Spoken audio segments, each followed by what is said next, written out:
Looking for his first nightly win is our next guest, Rob Cross. Hi, Rob.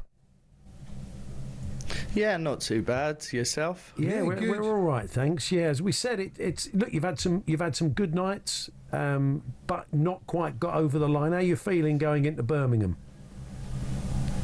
Yeah, I feel nice and fresh. I've took the weekend off this weekend just gone, just sort of freshen up, getting there and sort of into the business weeks now, last 4 weeks. And, look to try and get a big performance, really, and most of all, get points. Yeah, earlier in the month, you pulled out of a few events, didn't you? There was a couple of health issues. Everything all right now? Yeah, everything's good, It's, I think, just at the time, obviously a bit under the weather and stuff, but I've got it all sorted now. I'm on a few tablets just to sort them problems out. But apart from that, really, it was, sort of this weekend, just take the time off and just sort of rest up, really, So important going into the next 4 weeks. So, pour everything in and try and get them results what I need. It does feel pretty relentless. If you can, I mean, I think, Luke Littler has talked about it. Luke Humphries has. A lot of the players have talked about it. The schedule is pretty. Got to be careful, haven't they? Yeah, it's pretty full on, isn't it? Yeah, I think it's full on. Don't get me wrong, we're the top 8 in the world, and you still got another 128 or 120 tour card holders play the game, So to sort of stop tournaments for them and not sort of allow them to earn money, even though we've got so much. I think realistically, what it comes down to, you just got to man manage your schedule. Go in there. You got to pick stuff what you need to play in and try and get the points when you're feeling all right. And if you're feeling a little bit tired, just sort of miss 1 or 2 here and there. Sort of evaluate it sort of closer to the time before the tournaments and look after yourself. It's a good format though, isn't it? And the fans love it, so you can see why people like it. Yeah, I think the format having the sort of the nightly wins for the boys, and it's sort of maximum sort of games for the crowd also and the viewers at home. Before, when we used to play 1 game a night, I think some people only go for certain players, so once they watch that player, if they was on second the other 2 games, they might miss the last game if they weren't interested in it. You're above Chris Dobie and Stephen Bunting in the table, but they have picked up nightly wins. We spoke to Michael Van Gogh the other week, and again he's looking for his first. I mean, what's it down to, Rob, in your eyes? Because I'm saying you've won plenty of legs and stuff. I think obviously, look, you need a bit of luck sometimes. I've played Luke Littler the other day, and he's on 145. I'm sitting on a double, but already missed, and he goes and hits it.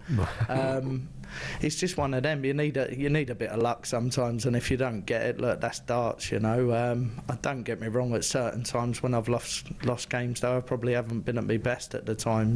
So it's trying to get a mixture of everything together and just sort of just keep performing, really. You've got no history with Birmingham. There's no reason why you're going to get the bird like Luke did in Liverpool last week, I take it, is there? Hopefully not, no. Unless something comes out tomorrow night, I'm not too sure. But no, I doubt it. I hope not anyway. I hope I go in there and just get a nice little cushy night. It'd be nice. Do you get a bit from some of the crowd in Glasgow? Because I understand you're a Glasgow Rangers fan, is that right? Yeah, well, I was up there yesterday doing a bit of filming and all, so right. I'm up there. I think the Celtic fans, obviously. I went to a game before I played last year. Weren't the best move in the world, You walk in, you go and do the game, and then I've walked into the venue and I thought, I'll get a few supporters, and it was more like sort of 85% Celtic fan, 15% Rangers. So we're all up for the abuse. Sometimes I prefer it like that, though. It's not so bad. Really, just what you kind of get, you kind of feed off that a little bit, yeah. Yeah, I think the adrenaline runs easier in the games, you know. It's sort of last week playing Stephen Bunting in Liverpool, you know. They wasn't actually that bad. As soon as I hit the front in the game, you know, they were really quiet.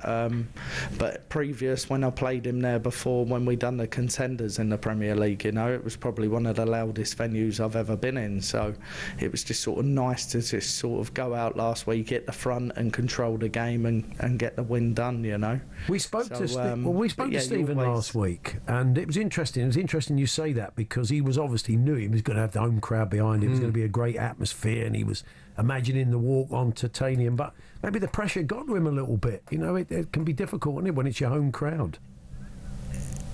Yeah, well, it's a big thing, you know. It's I think for the people what they're cheering for, you know, that person, it's one or the other, you know. But I think for the player what is getting booed, it just makes you concentrate a little bit more. You have to settle down a bit easier and sort of pour in as much as you can just to sort of win. But like I said, the adrenaline coming out, and I come out on the walk on last week, and obviously with the boos, you think to yourself, oh, here we go. But after 2-3 legs, they were pretty docile, to be honest. Yeah, 6-1. Have you read all those books you're sitting in front of? Yeah, we have a lovely library behind. You've got a lot of reading to do before tomorrow, Rob. A lot of reading, yeah. It's a lovely... Not my strongest point, to be honest, so we're not going there. It's a lovely backdrop of a beautiful library. So, well, good luck tomorrow, Rob. You can get that first nightly win. Enjoy yourself. Good to talk to you. All the best. I will do. Thank you very much. Cheers, lads. That's Rob Cross there. Catching him action tomorrow night. It's all on talkSPORT 2, our top team bringing you darts on the radio. Always a good listen.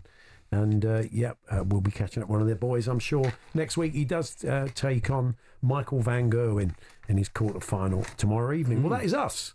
Paul Hawksbee and Andy Jacobs, Monday to Friday afternoons 1 till 4 on AM, on DAB, via the talkSPORT app and on your smart speaker.